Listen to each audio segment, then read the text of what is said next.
So hello mga lods, magandang araw po sa inyong lahat. So welcome back sa ating YouTube channel. This is Citytrix channel po na magbibigay po sa inyo ng tips and tutorial about po sa ating Wi-Fi filtering. Okay? So ayan, i-open ko lang po itong camera. So meron po tayong dalawang cellphone dito. Sample lang po ha. So, sample, ito lang po yung nagmamay-ari ng cellphone. Evening, So, hello ayan. mga ka-Citytrix.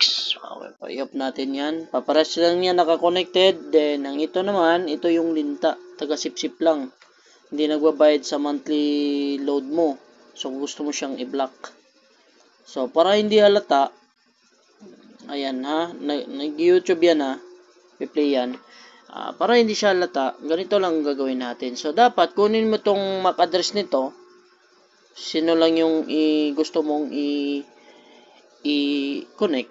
Ito, sample. Ito yung MAC address niya. Kunin natin. Okay. So, punta po tayo ngayon sa Chrome. Sa ating JLTS10G. Then, ngayon, punta tayo dito sa ating iba, naka-login na tayo. Ayan. Ayan, login na tayo. Then, punta lang tayo dito sa ating device manager. Device setting. Pagkatapos sa ating device setting is punta tayo sa ating Wi-Fi settings. So, napakadali lang po niyan mga lods. So, bago ang lahat, dapat po ay nakuha mo na yung ating mga MAC address. Okay, so punta muna tayo dito sa ating mga device connected. Okay. Sa ating device connected is ito po yun. Copy ko lang yan. Wait lang. Ayan. Yan lang po yung gusto ko pong i-connect. Sample lang ha. Okay. So, ngayon, punta na tayo dito sa ating Wi-Fi setting.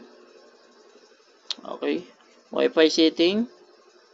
Then, sa ating MAC filter.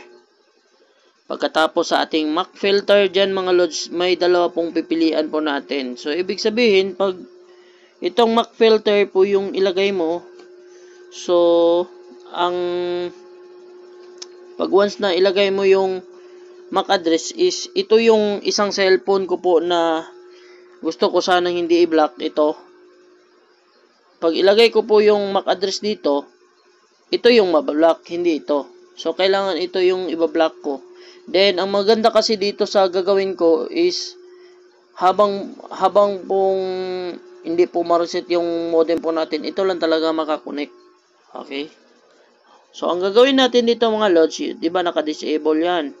Punta tayo dito sa ating, pindutin lang natin itong naka-disable. So, may nakalagay po dito, blacklist. So, blacklist po, pag ilagay nyo po yung, pag ito yung pipindutin nyo po, tapos ilagay nyo po yung MAC address. So, yung sa akin na gusto kong hindi i-block, yun po ang ma-block. Okay, so, punta tayo dito sa whitelist. Okay, so whitelist po tayo mga lods. Ayan. So, ilalagay po natin itong MAC address na nilagay po natin. Then, click natin itong apply. So, tingnan natin mga lods. Ayan po. So, ayan na.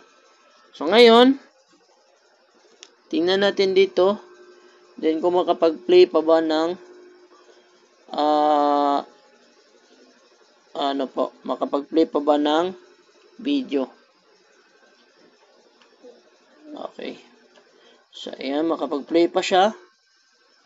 Ayan, makapag-play. So, dito naman, try natin dito kung, tingnan nyo guys ha. Ayan. So, tingnan nyo. Tingnan nyo. Ayan ha. 1, 2, 3, go. So, hanggang connecting na lang siya. Ayan, hanggang connecting na lang yan. Hindi na po talaga makakonect yan. So, ayan. Ang maganda kasi dito sa list, yung kunin mo lahat ng IMEI na gusto mong i-connect.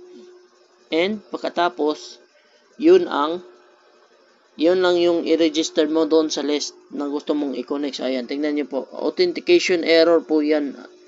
So, di niya malalaman kung binablock ba siya. Or, ibig sabihin yan, pagka ganun, baka siguro puno na.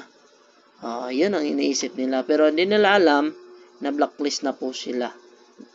Ayan. So, yun po yung pinaka-the best na procedure is napaka-simple lang po. Then, Sana po mga lods ay marami po kayong matutunan dito sa ating YouTube channel, and huwag niyo pong kalimutan mag-click subscribe para po sa mga more latest po natin na i-upload dito sa ating YouTube channel. Maraming salamat po. Thank you and God bless po sa inyong lahat.